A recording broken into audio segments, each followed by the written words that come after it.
ओम जी, आइए इस वीडियो में जानेंगे पूज्य स्वामी विप्रदेव जी से यज्ञ हवन किसी भी दवाई इंजेक्शन से बहुत ज़्यादा तेज गति से लाभ कैसे करता है। यज्ञ हवन क्यों करें।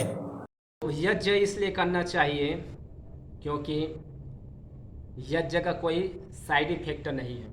हम अन्य चीज़ों में देखते हैं जो अलग अलग एलोपैथी के हम जो दवाई लेते हैं और बहुत सारे ऐसे स्टेरॉइड इत्यादि लेते हैं, उसके बहुत सारे कॉम्प्लिकेशन से हैं, उनके बहुत सारे ऐसे सिम्टम हो जाते हैं हमारे शरीर में कि हम एक रोग को ठीक करने के लिए तो लेते हैं, लेकिन उसके बहुत सारे हमारे शरीर में सिम्टम तैयार हो जाते हैं। तो ऐसे स्थिति में यदि हम उसकी तुलना यज्ञ से करें तो यज्ञ में कोई भी साइड इफेक्ट नहीं है। चाहे आप करें या ना करें, पास में भी बैठें फिर भी इसका लाभ मिलेगा, लेकिन कभी हानि नहीं करता है। और दवाई की क्षमता होती है आपके शरीर में उसको पचाने की, लेकिन ये श्वास के माध्यम से जाने वाली औषधियाँ हैं, तो इसमें ऐसा नहीं है कि इसमें अधिक चला जाएगा कम चला जाएगा, ये हमारे ऊपर है। आप जितना लोगे उतने ही जाएगा, तो शरीर के अंदर वो सामर्थ्य आ जाते हैं उस औषधि वायु को पचाने का। और ये ऐसी मेडिकेटेड एयर है। आप भोजन, हमारा जो भोजन है वो 3 प्रकार का होता है। एक सॉलिड चीज़ हम लेते हैं जो रोटी सब्जी चावल इत्यादि लेते हैं, फल लेते हैं। लिक्विड में हम लेते हैं जल है, दूध है, जूस लेते हैं। और गैस में हम जो भी इस वातावरण में घुले हुए हैं, या हम यदि देखें तो हम सामान्य ऑक्सीजन ऐसे सुने हुए हैं, लेकिन वातावरण में जो भी घुले हुए गैस वो सारे हम लेते हैं, इसलिए बीमार पड़ते हैं। तो आवश्यकता की दृष्टि से देखें तो 3 प्रकार के भोजन में सबसे अधिक आवश्यकता किसकी है। सॉलिड चीज़ हम लेते हैं तो पूरे 24 घंटा में यदि देखें तो हम 3 से 4 बार लेते हैं। लिक्विड चीज़ को यदि देखें तो हम उससे डबल लेते हैं, 6 बार 10 बार लेते हैं।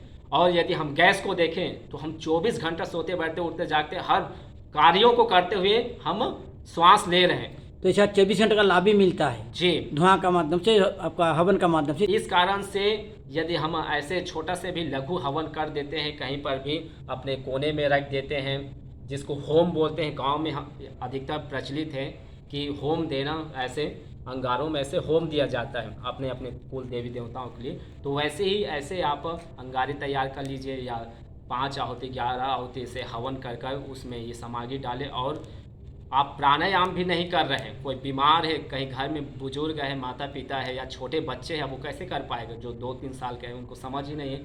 तो ये सबसे ज़बरदस्त मेडिकेटेड ऐसे साइंस है, ऐसे औषधि है जिसको पहुंचाने के लिए ये यज्ञ ही है। आप अन्य चीज़ में देखते हैं कोई व्यक्ति खा नहीं पाता है सॉलिड चीज़, तो उसको क्या कहते हैं, इंजेक्टर के माध्यम से जो लिक्विड उसको लिक्विड करके पहुंचाया जाता है। वैसा भी नहीं हो पाता है तो क्या करते हैं, उनको फिर ऑक्सीजन सपोर्ट में रखा जाता है।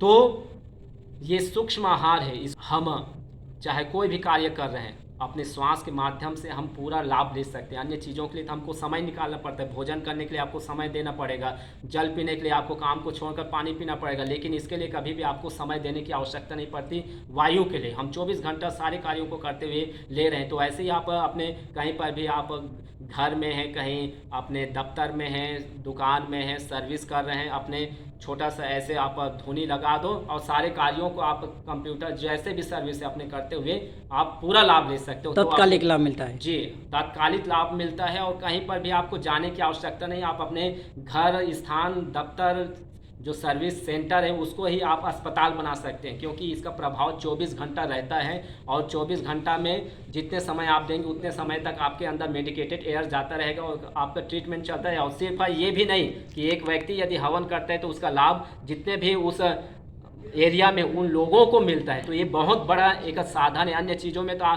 जो ग्रहण करता है उन्हीं को उसका लाभ मिलता है, लेकिन ये ऐसा चीज़ है कि एक व्यक्ति यदि छोटा सा कर लेते हैं तो उसका लाभ हजारों को मिलता है। तो इसलिए ये बहुत बड़ा नैनो साइंस है। और इसमें समय लगता है 10 से 15 मिनट। इस प्रकार से हम करें और उसके पश्चात हम प्राणायाम करें, अनुलोम विलोम करें, तो उसका विशेष और लाभ होता है। यदि रोग के दृष्टि से देखें, यदि चिकित्सा की दृष्टि से देखें, ऐसे यज्ञ का अनुष्ठान कर कर फिर प्राणायाम योगाभ्यास करें और अपने शरीर को स्वस्थ बनाएं। आप हवन करें, पूजन करें और अपने जो कुल देवता हैं, अपने जो देवी देवता हैं उनको प्रसन्न करें और पूरा आशीर्वाद लें।